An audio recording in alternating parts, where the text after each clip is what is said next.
Bonjour, nous avons défini dans le cours précédent un gaz parfait comme étant un gaz qui vérifie deux conditions. La première, c'est que les molécules ont des volumes propres nuls et que les molécules sont indépendantes, c'est-à-dire qu'il n'y a pas de force d'interaction entre ces molécules. Lorsqu'on a un gaz sous faible pression, on pourra le considérer comme un gaz parfait, c'est-à-dire qu'il vérifie approximativement ces deux conditions. Les volumes des molécules sera négligeable devant le volume du récipient et que les interactions sont négligeables entre les molécules. Lorsqu'on considère un mélange de gaz parfait, nous devons définir ce qu'on appelle la pression partielle. Donc la pression partielle d'un gaz dans un mélange, c'est la pression qu'il exerce sur les parois du récipient s'il se trouve tout seul dans le volume occupé par le mélange, à la même température T. Ça veut dire que lorsque j'ai un mélange par exemple de deux gaz dans un volume V à une température T, la pression mesurée c'est P total. Lorsque je prends le même volume et j'introduis le gaz 1 seul à la même température, la pression mesurée sera P1. Donc c'est la pression partielle du gaz 1. De même pour le gaz 2. Alors, le mélange de gaz parfait, s'il est supposé parfait, on peut appliquer la loi des gaz parfaits, P total V égale à N total RT. Avec N total, c'est la somme des nombres de moles de chacun des constituants du mélange. De même, pour le gaz 1, je peux appliquer la loi des gaz parfaits pour le gaz 2 également et le gaz I. Alors, si on fait la somme membre à membre de ces égalités, nous allons avoir P1 plus P2 plus PI fois V, c'est égal à N1 plus N2 plus Ni fois RT. Et N1 plus N2 plus Ni, c'est égal à N total. Donc si on remplace ici par N total, et on compare avec la formule là, on peut déduire que P total est égal à P1 plus P2 plus PI. Donc la pression du mélange, c'est égal à la somme des pressions partielles. C'est la somme des pressions qu'exerce chacun des gaz lorsqu'il occupe tout seul le même volume. Nous pouvons déduire les relations en divisant par N total, P total par N total, donc on va avoir RT sur V, de même pour tous les autres gaz, et donc on a une série d'égalités. Alors si on multiplie cette expression NI, par NI, donc on aura NI P total sur N total égale à PI.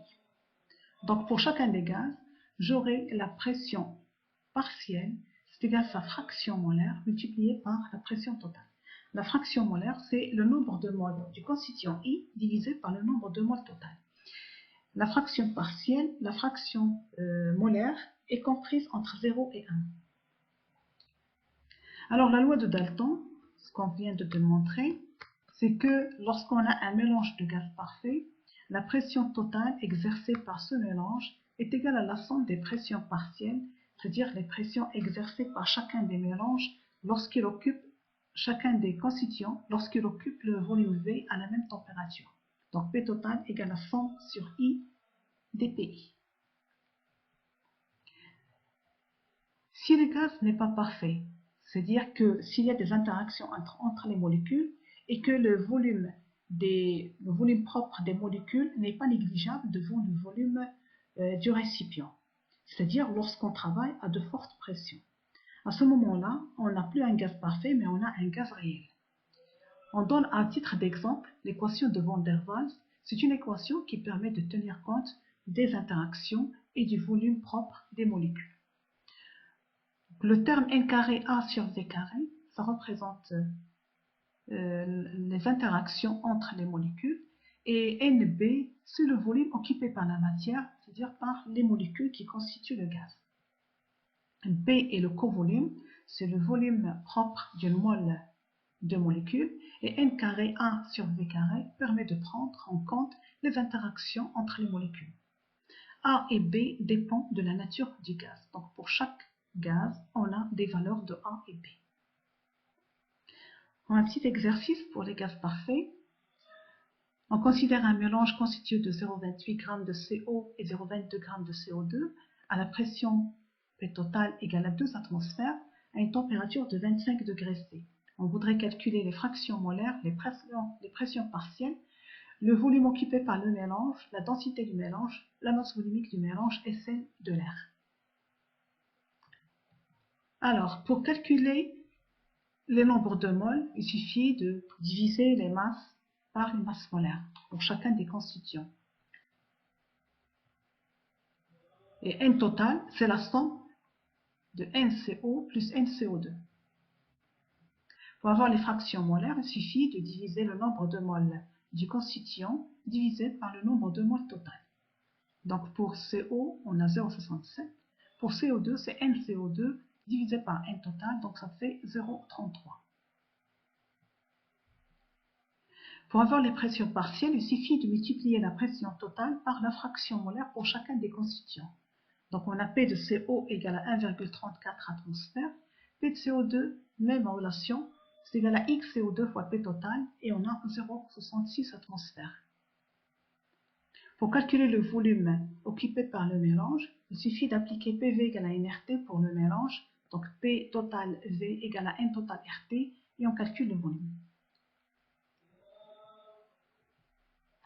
Alors le calcul de la densité peut être réalisé à partir de la relation D égale à la masse molaire du mélange sur la masse molaire de l'air.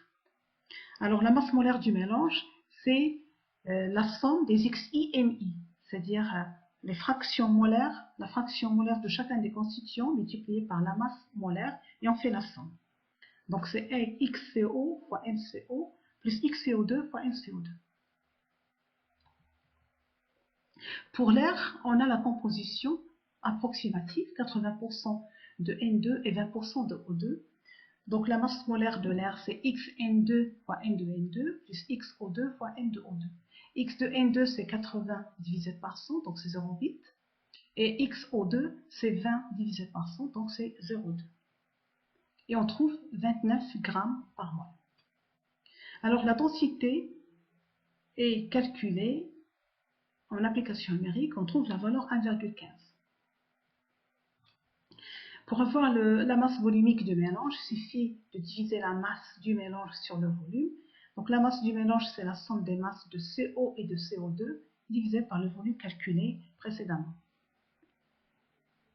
Pour la densité, pour calculer la masse volumique de l'air, il suffit d'utiliser la relation, l'autre relation qui donne la densité, c'est le rapport des masses volumiques du mélange sur la masse volumique de l'air. Ici, pour les gaz, on prend l'air comme référence, et donc c'est le rapport des masses volumiques du mélange et de l'air. Et donc, ρ de l'air c'est égal à ρ du mélange sur la densité, et on a la valeur 2,42 g par litre. Et on termine avec un petit résumé des relations essentielles. Donc la définition de la pression partielle, c'est la pression de chacun des constituants du mélange lorsqu'il occupe tout seul le volume à la même température. Et que la pression totale, c'est la somme des pressions partielles. La pression partielle d'un gaz I, c'est sa fraction molaire, XI, multipliée par P total. Et que la fraction molaire, c'est NI sur N total. Je vous remercie.